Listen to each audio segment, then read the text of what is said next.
सदियों से हिमालय की गोद में एक ऐसा रहस्य छिपा है जिसने विज्ञान और आस्था दोनों को चुनौती दी है। ये कहानी है केदारनाथ धाम की, जहां पत्थरों की चुप्पी के पीछे छिपा है एक अनसुलझा वैज्ञानिक और वास्तुशिल्पीय चमत्कार।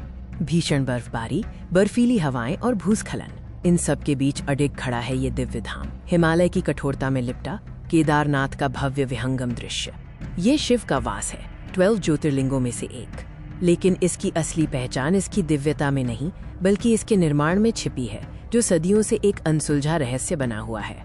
सवाल उठता है, कैसे इतनी चरम विध्वंसक परिस्थितियों में भी बिना किसी आधुनिक तकनीक के ये मंदिर अटल और अविचल खड़ा रहा? ये सिर्फ चमत्कार है या प्राचीन इंजीनियरिंग का प्रमाण?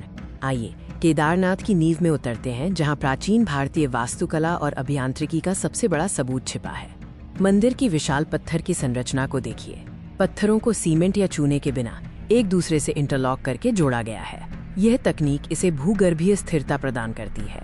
कत्यूरी शैली की बनावट, जिसमें पत्थरों को ड्राई मैसोनरी तकनीक से रखा गया।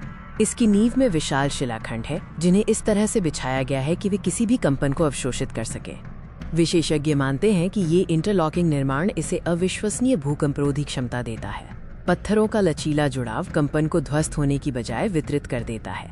लेकिन केदारनाथ का रहस्य सिर्फ पत्थरों तक सीमित नहीं है। यहाँ ध्वनि, ऊर्जा और ब्रह्मांडीय संरेखण का एक गहरा विज्ञान काम करता है। जब आप मंदिर के गर्भगृह में ओम का जाप करते हैं, तो ध्वनि एक विशेष तरीके से गूंजती है। वास्तुकला ऐसी है कि ये ध्वनि की आवृत्तियों को बढ़ाती है, जिससे एक गहन ध्यान केंद्रित करने वाला प्रभाव उत्पन्न होता है। शिव की पिंडी की स्थापना पृथ्वी के उत्तरी चुंबकीय ध्रुव के साथ संरेखित मानी जाती है। ये स्थान ब्रह्मांडीय और भूगर्भीय ऊर्जा का एक शक्तिशाली केंद्र है। मंदिर की दिशा और उसका निर्माण खगोलीय गणनाओं पर आधारित है, जो इसे विशेष कॉस्मिक ऊर्जा क्षेत्रों से जोड़ता है। क्या ये प्राचीन ज्ञान ऊर्जा को नियंत्रित करने का एक तरीका था? केदारनाथ की कहानी 2013 की उस विनाशकारी बाढ़ के बिना अधूरी है, जब प्रकृति ने अपना सबसे भयानक रूप दिखाया। प्रलयकारी जल प्रवाह और मलबा सब कुछ बहा ले गया, लेकिन मंदिर का मुख्य ढांचा लगभग अक्षुण्ण रहा। यह आधुनिक विज्ञान के लिए एक बड़ा प्रश्न चिन्ह था। मंदिर के पीछे भीमशिला नामक एक विशाल चट्टान ने जल प्रवाह को 2 हिस्सों में बांट दिया। क्या ये दैवीय हस्तक्षेप था या पत्थरों को रणनीतिक रूप से रखने का इंजीनियरिंग कौशल? ये मंदिर सदियों से भारी बर्फबारी, शून्य से नीचे के तापमान और ग्लेशियरों के दबाव को झेल रहा है। इसकी वास्तुकला ने सिद्ध किया है कि वो हिमालय के चरम मौसम के लिए ही बनाई गई थी। केदारनाथ का रहस्य आज भी पूरी तरह से अनसुलझा है।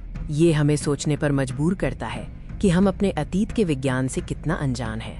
ये मंदिर प्राचीन भारतीय इंजीनियरिंग की एक अमर गाथा है, जिससे आधुनिक वैज्ञानिकों को अभी भी बहुत कुछ सीखना बाकी है। पत्थरों में छिपा ये ज्ञान भविष्य के निर्माणों के लिए एक सबक है। केदारनाथ केवल एक तीर्थयात्रा का स्थान नहीं है, ये एक ऐसा स्थल है जहां आस्था और अत्याधुनिक विज्ञान का अद्भुत संगम होता है। सदियों से अडिग खड़ा ये मंदिर हमें याद दिलाता है कि हमारे पूर्वजों का ज्ञान कितना गहरा और गूढ़ था। ये रहस्य आज भी जीवित है। जय केदार।